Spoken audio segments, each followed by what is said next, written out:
Enkwaliriza nate ku mawulire gaffe ag'omunyo kusatu tugenda kubanga tugatandika mu bujjuvu. Nsuubira nti oli bulungi. Tugenda kugatandika ne Minisita w'ebyentambula n'enguudo General Edward Katumba Wamala bw'ati avuddeyo n'akakasa nti eky'eryejje lya UPDF okubanga liri mu ggwanga erya Congo tekigenda kulemesa nteekateeka eyaliwo ey'okuzimba oluguudo eruuyi eyo kubanga enzikiriziganya yatuukibwako abakulembeze ababiri President Yoweri Kaguta Museveni awamu ne Felix Tshisekedi ow'eggwanga erya Congo. Mu ngeri y'emu ayogedde ku nsonga z'ekisaawe eky'Entebbe bingi ebibadde byogerwa nga biraga nti ekisaawe kino kibadde kyatwalibwa eggwanga erya China. Ategeezezza nti ebiwandiiko bikyali mu mikono gya gavumenti bannayuganda basigale nga bakkakkamu. Minisita ow'ebyentambula n'enguudo General Edward Katumba Wamala akakasizza nti embeera eri mu ggwanga lya Democratic Republic of Congo awatwaliddwa eggye lya UPDF okufutiza abayeekera aba ADF nti okubaayo kwabwe si kwa kulemesa nguudo zigenda kuzimbibwayo. Endagaano eno yakkanyizibwako wakati wa President Museveni ku lw'eggwanga Uganda ne President Felix Tshisekedi ku lwa Democratic Republic of Congo omwaka oguwedde. General Katumba agamba nti emirimu gya kusigala gigenda mu maaso era za kugwera mu budde.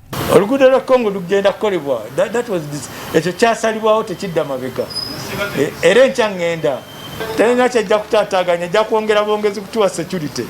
Bizze nga leero y'ensalesale President Museveni mwalina okutegeereza Parliament n'okufuna olukusa okutwala amagye mu ggwanga eddala nga bwe kirambikibwa ssemateeka obutasukka essaawa 72. Abakulu mu ggye lya UPDF bakakasizza okubaako enfo za ADF ze baakubye ng'abalala bwe babassa ku nninga obutasooka kutegeeza Parliament nti bagenda kubya ebbanja ery'obukadde bwa $200 mu za Uganda obuwumbi 7 n'okusoba eryawolebwa eggwanga okugaziya ekisaawe ky'ennyonyi Entebbe era mbu China yakukitwala. General Katumba agamba nti ebiwandiiko byonna bikyali mu mikono gya gavumenti.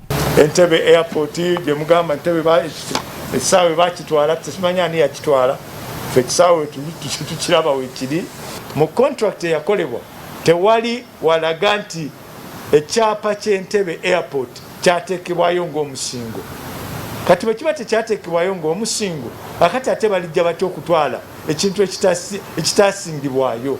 Looni yakusasula mu myaka 2. Emyaka 2 teginnaggwako. Finance tennatugamba nti eremereddwa okusasula. Kakati ekisaawe okukitwala kivaawa. General Katumba yegasse ku ssaabawolereza wa gavumenti Kiryowa Kiwanuka bwe yalabisseeko mu kakiiko akakossasa olunaku olw'eggulo. The first payment on this contract is 1st April 2022.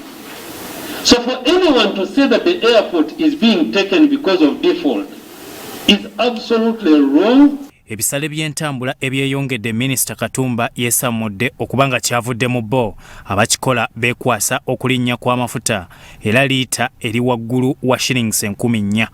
Ensonga ya ebisale bya baasi waliwo abagamba nti nakkiriza ebisale bipya tewali bisale bye twakkiriza era abakulu abo aba baasi tubagambye batuwandiikire batubuulire proposals ze baagala okukola mu kwongeza ebisale.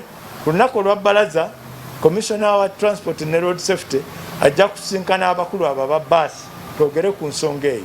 Aba Uganda Buses Operators Association bategeezezza eggulo nti amafuta n'embeera y'ebyenfuna enyigiriza yeebawaliriza okulinnyisa ebisale bya baasi ku ngendo zonna. Bya Muhammad Wamala n'Owora Gabdiel Sorot TV Omunyo.